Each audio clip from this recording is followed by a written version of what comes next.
So I am looking forward to another wonderful, interesting conversation with Willie and Carel on Revelation. But before we get started, I just wanted to ask how you guys are doing. How's the week been?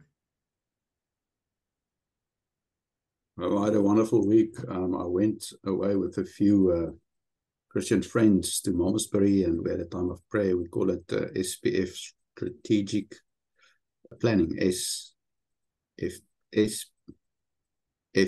Yeah, it was wonderful. So I had a good week. Thanks. Oh, great stuff. Great stuff. And you, Willie? We had a very nice weekend. We had a family gathering. My two daughters and their husbands, we all gathered at a particular nice spot for the weekend, and it was really nice. And you had another milestone with the third book, eh? Did you want to say something about that? The Nephilim, the series. Yeah. Yes, it's the third book in the congratulations, Willie. Yeah. It appeared this week on Wednesday, and Thursday. The one was on Wednesday, the ebook, and on Thursday was the other one, the paperback. Yes. Oh, absolutely brilliant. I can't wait to read that. So yeah, it's impressive, and I think it's really nice source material as well. If someone wants to do a bit of research, that's the stuff you need to look at. So yeah. Yeah, so it's actually European history regarding the Nephilim. So often one hears the stories about the Nephilim in terms of ancient Canaan, or even further back Sumer. My first volume focused on Sumer and Akkad. The second volume focused on the Mediterranean world and Canaan and so on. But those traditions actually continued in European history, which is a fascinating story. And I take the story up until our present time. So it's quite relevant. Yeah, absolutely. Absolutely. Well, congratulations again. I think that's absolutely fantastic. Today, we're going to have a discussion around Revelation 17 and 18 and Babylon and the War of Babylon, which is a topic that's discussed among Christians quite often. It should be interesting. Something that I found really interesting is if you look at the city or the name Babylon, it features second to Jerusalem. It gets mentioned in the Bible, a lot, which is really interesting. But of 17 and 18, what I'm looking forward to is having a discussion around the war and as it relates to the bride of Christ as well. Willie, again, as usual, can you get us started? Yeah, so this is a fascinating chapter, and it's one of the chapters, I think, in the book of Revelation. The book of Revelation is a difficult book. And because of its symbolism, there are various views and different opinions.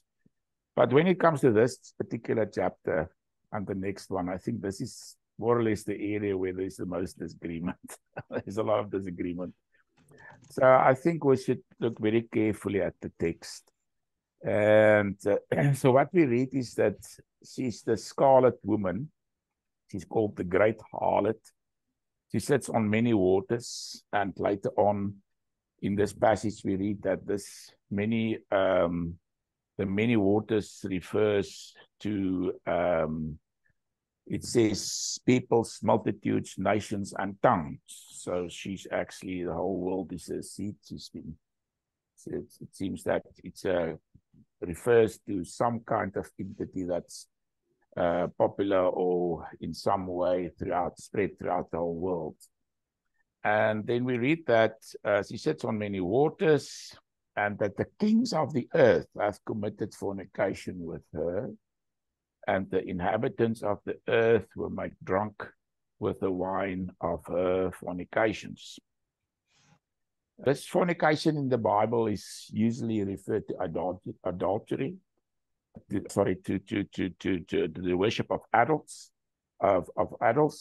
So, yes, idols, yeah. In this case, I think this is basically the underlying theme, having idols. And when one continues and reads slightly further, we see that she actually sits on seven mountains, which is quite interesting. In verse 9, she sits on a beast. It's clearly the same beast that we've already discussed in chapter 13, and we'll return to the beast, with 7 heads and 10 horns. And in this case, we read that the heads also has another meaning. It refers to the 7 mountains on which the woman sits. So, and then later on in the chapter, we read something quite interesting. The woman whom you saw is the great city which reigns over the kings of the earth. So this is the time of St. John when he wrote the book. So I don't think there can be any doubt that Rome is what's being referred to here. And that sort of refers back to Daniel 2 and Daniel 7 as well. Yeah, that's right. So that's prophecies that also concern Rome. So in this case, the great city that reigns over the kings of the earth, it was true in the time of St. John, and it was Rome. Rome was the ruling empire. And all the different peoples and so on that's been referred to, the many waters, multitudes, peoples, multitudes, nations, tongues, all the peoples that's been part of the empire. So in a very first context, one could maybe think in those terms. And then the hills, the 7 hills of Rome. Many different poets in ancient times has praised and sang about the 7 hills of Rome. So it's very well known. And I think when one takes all the things into context and in consideration, then it seems to refer to the Roman Empire in the first instance, and also that she's drunk with the blood of the saints and the blood of the martyrs of Jesus. So we know that there were 10 different periods during which persecutions, during which the Roman Empire persecuted the Christians, and millions of Christians were killed during that period. So that was also true about the Roman Empire. And even the colors that's mentioned is arrayed in purple and scarlet. That's the Roman colors.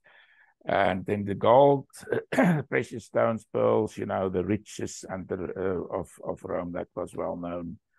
So I think in the first instance, the people that read this book in the time of St. John, and even during the first 3 centuries, 4 centuries, even after that, would immediately have associated great harlot with Rome, city of Rome.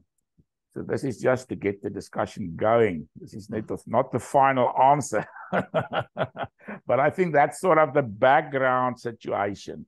We should see this chapter within the framework of Rome and the empire of Rome and the persecution of the Christians and the idolatry in the empire. And also, you know, when you take chapter 18, which is actually also a marvelous chapter, we have this song of lamentation for the fall of the city.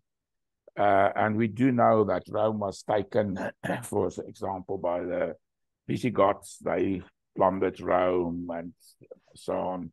So Rome was in fact taken, but Rome was not destroyed in the manner that we do read in this passage, in a final sense, because we do read here that she will be finally destroyed, and she will be all sort of spirits, you know, and a sort of unclean animals will make their habitation in the ruins.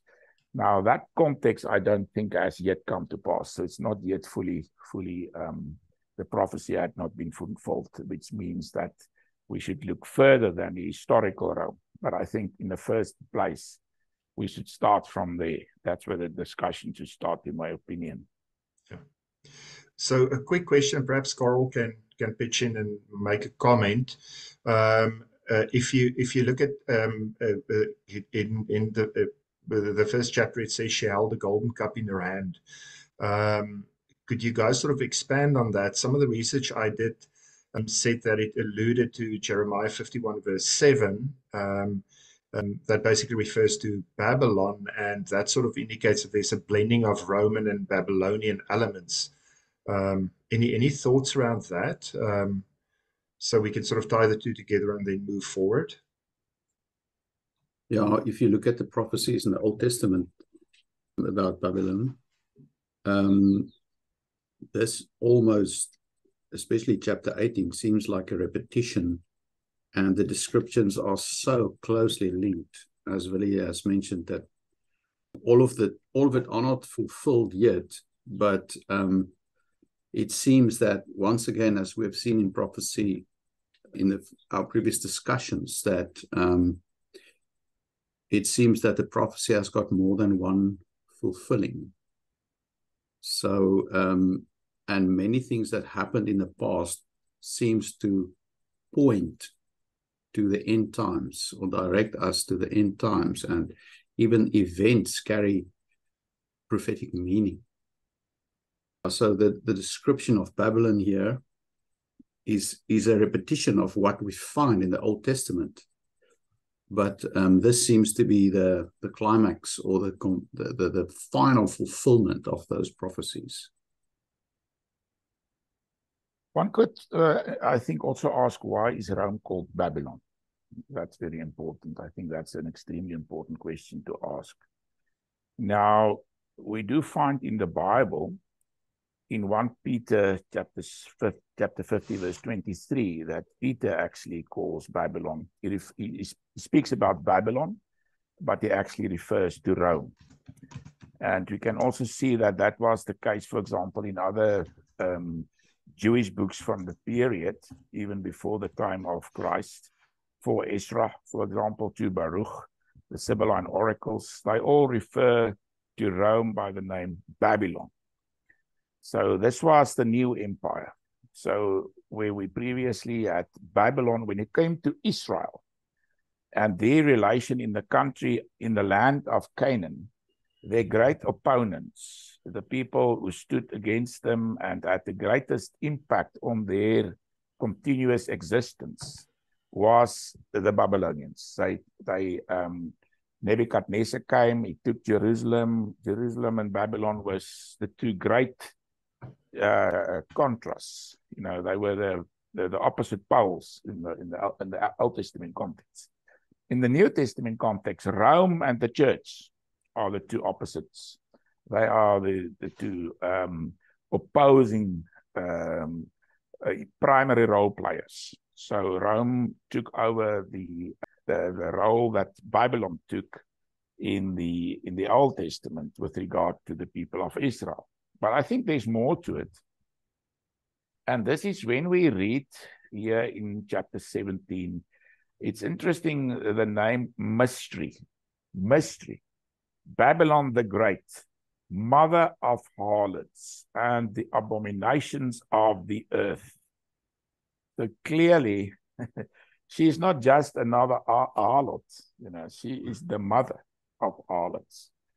And I think in terms of the Old Testament, again, Babylon, in the earliest story where Babel is actually mentioned and it's later understood as Babylon, but with the Tower of Babel, and we had this confusion of language that happened there in the biblical narrative in chapter 11 in Genesis, the book of Genesis. But in that case, this was where the rebellion against God took place. This is where this religion of going against God and this whole movement of opposing God started at the Tower of Babel. So I think throughout the ages, Babylon represented that same spirit. And in the New Testament, Rome represented that spirit. And I think mystery, in my view, also actually refers to religion. So there's a strong religious dimension. For example, you referred to the cup in her hand. And now that's actually the wine that is important. It's not the cup itself, the wine. Yeah. And we read that the inhabitants of the earth were made drunk with the wine of her fornication.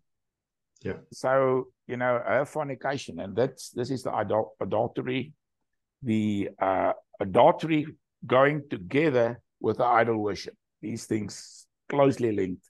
A different kind of religion, this paganism, this whole religion that was fundamentally stood against Christianity and the worship of Christ. Yeah. And Babylon, Sorry, go ahead, Willie. And even on another level, and we've discussed that, for example, the Caesar, Augustus, the first Caesar, he was worshipped even in Palestine, in Israel in those days, in the different, there were different temples that Herod the Great built for Caesar Augustus, or one was in the area of Banias nowadays, in the north, and he was worshipped as a god. He had the priestly order, and in these temples, and he was the exact opposite of Christ. And it's a very interesting story. We don't have time for that, and we've already discussed aspects of that. So we have this strong opposing groupings on extremely many levels, but I think the most fundamental level, it was religious. It was the opposing factor. It was the opposing religion. Yeah, and we can basically treat the term Babylon just as a code word for Rome, and I think early Christians did understand that. So yeah. Yeah, exactly. Carel, anything to add to what Willie just said? It is very interesting. In chapter 17, we are looking now. There are various different translations: the great harlot, or the great whore, or the great prostitute. The ESV translation says. But if you read in Revelation chapter 12, there's another woman in it. And if we look at the bride of Christ, which is also mentioned various times in the Bible, it seems there are two women, and also two cities: Jerusalem versus Babylon, and the bride of Christ versus the harlot. But it is interesting that it is a harlot. So it seems that, it is a group of people who was worshipping or was religious, but that religion has somehow been corrupted. So there are so much meaning in these symbols used here. Yeah, so maybe I think the most important question here is, what is the meaning of this Babylon, or this prostitute? It seems to have various different meanings. Willie even mentioned a mystery, and it is linked to religion. So, and it said so well, Carel. And upon her forehead was a name written: Mystery Babylon, the Great, the mother of harlots and abominations of the earth. Yeah. Yes. So I think on a next level, often take this prophecy is not only referring to the historical Rome, because as we will see later in this chapter, it actually refers to the second coming. This is definitely very clearly mentioned in this chapter, where we will come to that and we will discuss it. But we will see that the beast that we've talked about, he will rule with 10 other kings, and they will actually burn this harlot. And this beast will then make war with the Lamb, and the Lamb will overcome him. And this is during the great battle of Armageddon. And with the previous session, we actually spoke about Armageddon. And in the next session, when we discuss chapter 19, this is again referenced in terms of the great battle of Armageddon, which is described in the second part of chapter 19. And in that chapter, again, it's the fall of Babylon is mentioned, referring to Rome and the fall of Rome. So we should not only see this in historical terms, referring to pagan Rome. I believe we should see the continuity, Rome in a continuous sense. And in that sense, I believe there's definitely also elements of the later Roman Church, the Roman Catholic Church, that's involved here. And because it took over many of the, not only the colors, and many of these things can just as easily be referred to in terms of the Roman Catholic Church. They took over many of the heathen practices, and many books have been written in history about, the Roman Catholic Church as the second Babylon and so forth.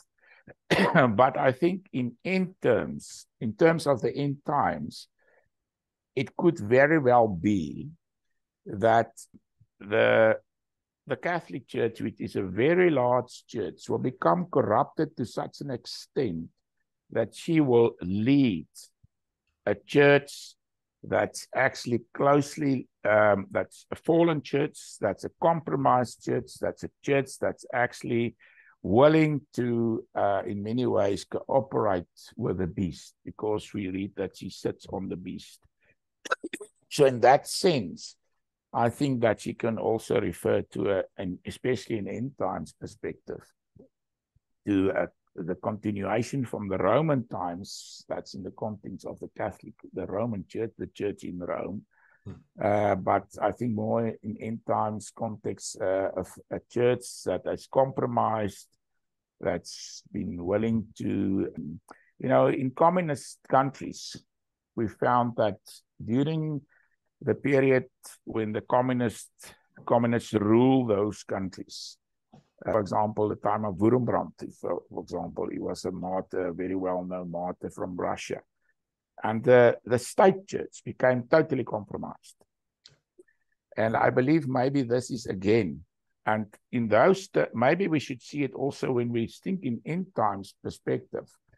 The woman sitting on the beast. So we have on the one hand the woman, which is Rome.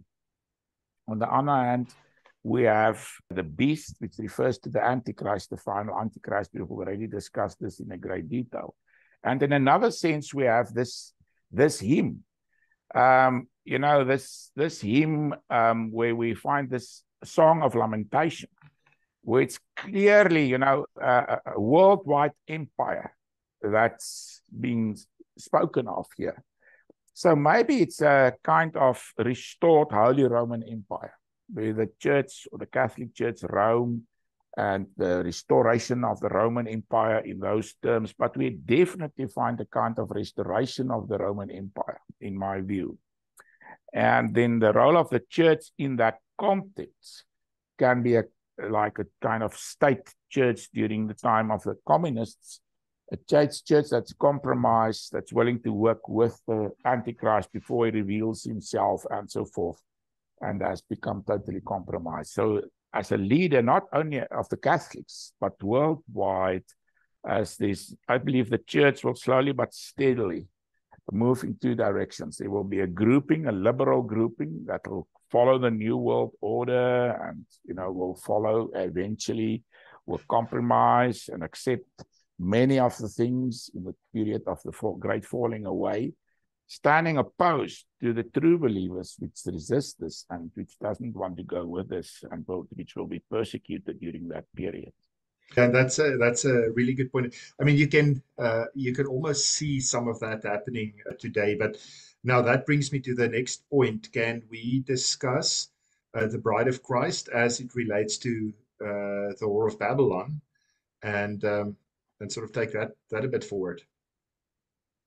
Carel, did you want to sort of comment on that? I think we've just touched on that. Yeah. We've just mentioned the Bride of Christ being a group of religious people belonging to Jesus. So if we can sort of dig a bit deeper. Yes, I think those that's persecuted, that will be the bride. Yeah. And as you mentioned, Lebai, sorry, we even see this compromised church. This is even in our days, there's like a war going on in the church to be compromised, and some people are really resisting that, and others are just walking with the new trends of the world. Yeah. Maybe maybe in a certain sense, as the end times are actually drawing closer, what we're actually seeing is a process whereby the true believers and the bride of Christ is slowly but steadily being removed. Because actually we read in this passage that the people of God should remove themselves from the harlot and not have any part in her worship. And then on the other hand, we have this compromised church, which will maybe be a global compromised church led by the church in Rome, because Rome will be one of the important seats during a period of a restored Holy Roman Empire. So just because of that fact, Rome will take an important role, if that is the case, and if that is what will happen. Yeah, because it's really there's a certain part of the church that will remain the bride of Christ and wait for the return of Jesus, and then it's that division that's happening and that moving away. So I basically want to say the compromising church is the breaking of the relationship between the church and Christ, and they will follow whatever Rome stands for. And you can also see currently, there is some churches that are moving closer to the Roman church as well. So they're strengthening that relationship, whereas the remnant is moving away, and that's very, very interesting. Yeah, and I think even within the Catholic Church, this is quite interesting. There's also, two opposing groupings. There's a conservative grouping and there's a liberal grouping. Yeah, and it seems that the liberal grouping will become the dominant force as a leader of a worldwide liberal and compromised church. What is also interesting is that eventually we read that the beast will rule together with 10 kings. This is towards the end of this patch of chapter 17. We read that verse 12, the 10 horns which you saw are 10 kings who have received no kingdom as yet. So in the time of St. John, they were not yet on the world scene, but they receive authority for 1 hour as kings with the beast. They will rule together with him. These are of one mind, and they will give their power and authority to the beast. They will serve the beast. The beast will be the ruler of this entire empire. And then we read that they will make war with the Lamb. So they will participate with the beast in this great battle against God eventually. It's against Jesus Christ. And this is also described in chapter 19. Exactly these same things. And we will return to this. But what is also interesting is that we do read that let me just see, verse 16, and the 10 horns which you saw on the beast, these will hate the harlot, and make her desolate and naked, eat her flesh, and burn her with fire. For God has put it into their hearts to fulfill his purpose, to be of one mind, and to give their kingdom to the beast until the words of God are fulfilled.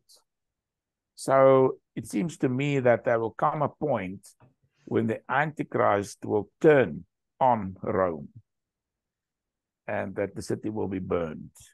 And maybe that will be the final fulfillment of the prophecy. Yeah. And thereafter, I believe then that city will not be rebuilt. It will become a place where all sorts of unclean spirits and beasts and stuff reside. So I think that will definitely be in the final period just before the Antichrist will battle against Christ. So it will be during that final period of his rule. It's not clear exactly at which point he will do this.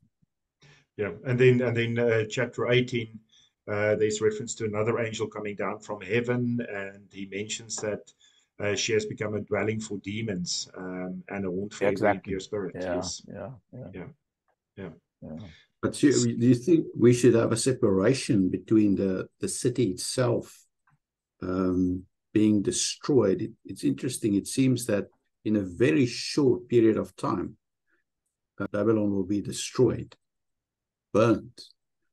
Rome, or Rome then. But then if this is also linked to maybe a compromised church, it's a little bit different. So it almost seems that Babylon has got two meanings: one of a physical city and maybe even a world system, city dominating the whole world, politics and the economy, but also a religious system. seated maybe in something like the Roman Catholic Church, which has also been compromised. Mm.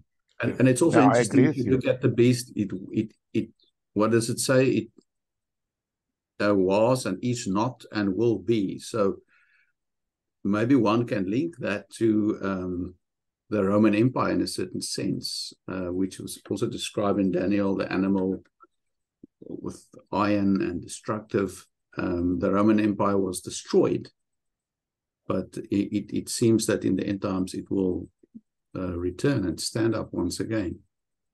Do you guys think we can link it to this? It was and is not and will be. Can we possibly link that to Rome? Yeah, I think during the period of John, of St. John, we read that during that time, the beast was not. He was sometime in the past. There was a time when he was somehow manifest on this earth. And that's not that easy to decide on that. I make some proposals regarding that in my first book. I won't go into that at this stage, but we read here, for example, verse 8, the beast that you saw is not in the time of St. John, and he will descend from the bottomless pit. We've discussed that in great detail. We saw in chapter 9 how he came forth from the bottomless pit as the angel and of the bottomless pit, and all those beings that followed him. We discussed the Nephilim in that context, and we read that he will go to perdition. And those who dwell on the earth will marvel, whose names are not written in the book of life. And when they see the beast, which was and is not and yet is, so he exists. It seems to me that he exists in the bottomless pit. That's where he exists, and this is where he awaits his time, when he will be set free and he will come forth from the pit, and he will lead this these beings that we've discussed, that is very vividly described in chapters 8 and 9.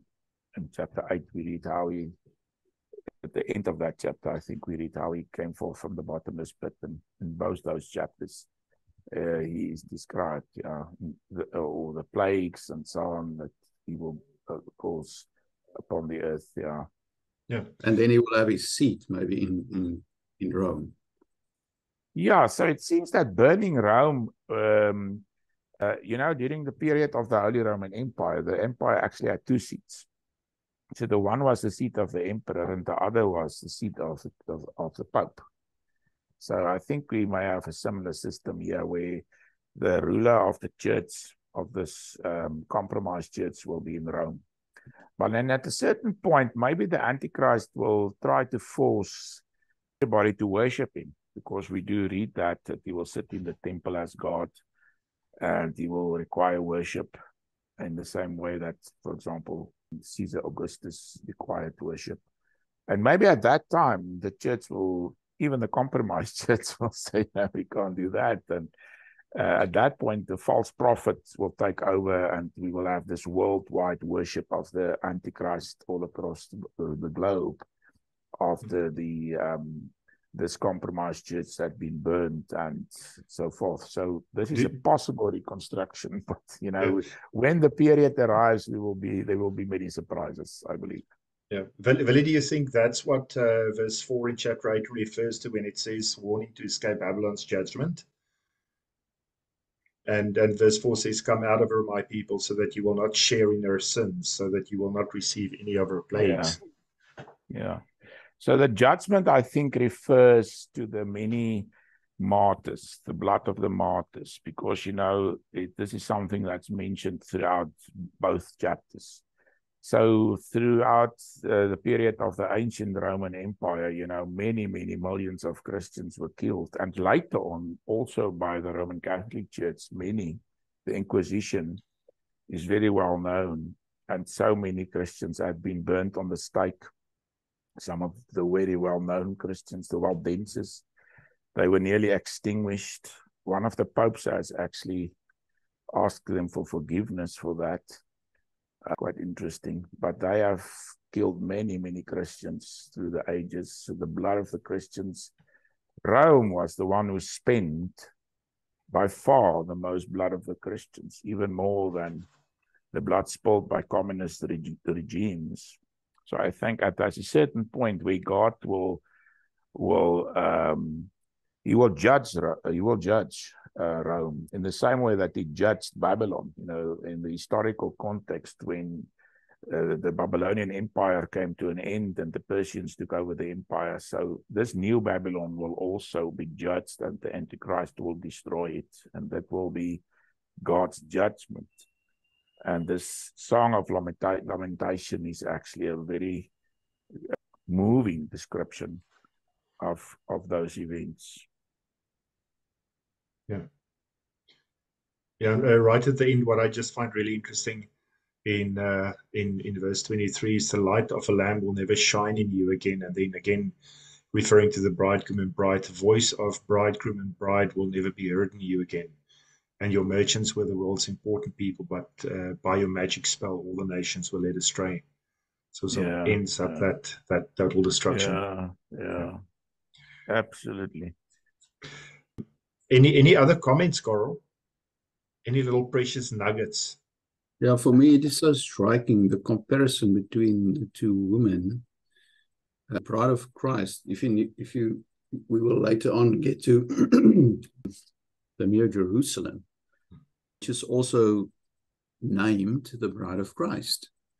Pure, holy, like jewels,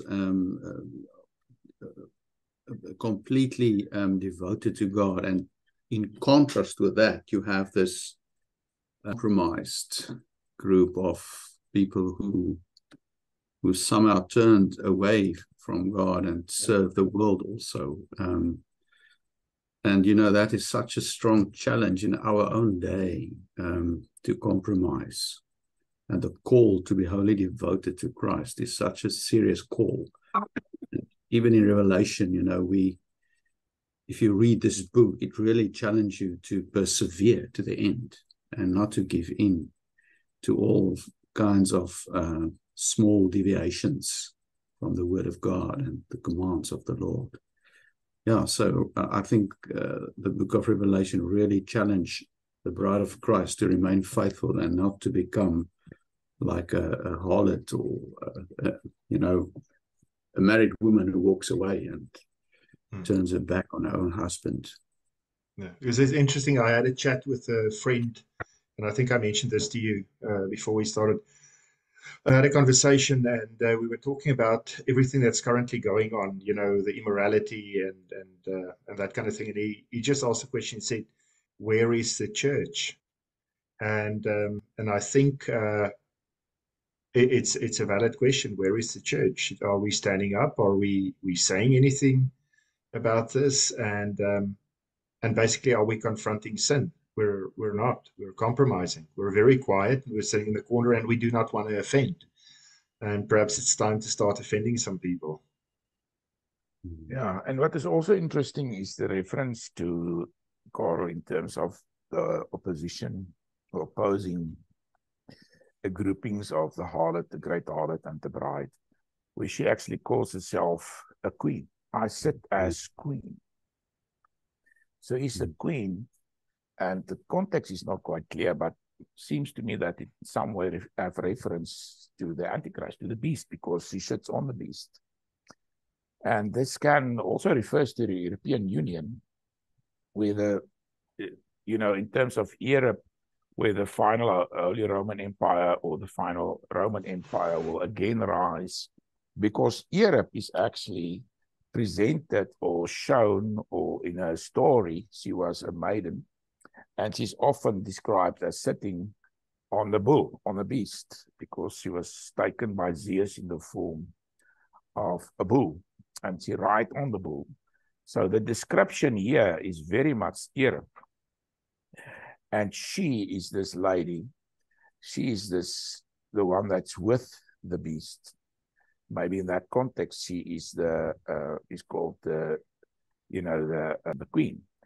But opposing to that is the true church that will reign with Christ and is the bride of Christ. And so, you know, this is very nice, the opposing sides. But I agree with you. I believe that the true church, slowly but steadily, we will find true churches in the larger context of things that overshadows all denominations. We will find a compromised church that will go with the times and with the falling away and will compromise in every respect. And on the other hand, we'll find a true church, and which will become a persecuted church, but which eventually will also rule with Christ, and we will return to her in the next discussion. Yeah. Perfect. Any other final thoughts?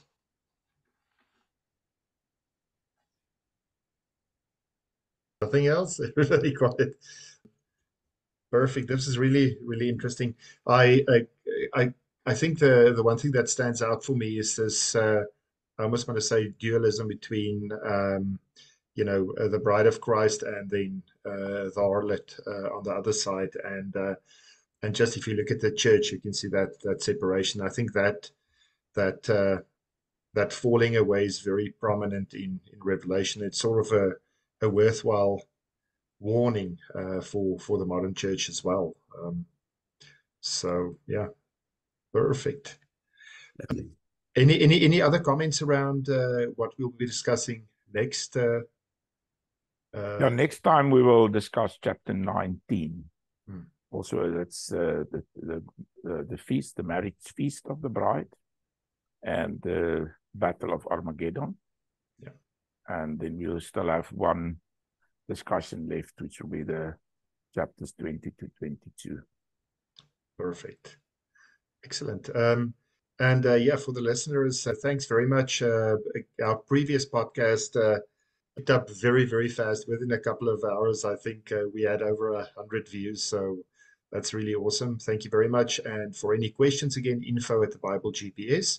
And please look at Willie's blog as well. There's a lot of interesting information if you want to dig a bit deeper.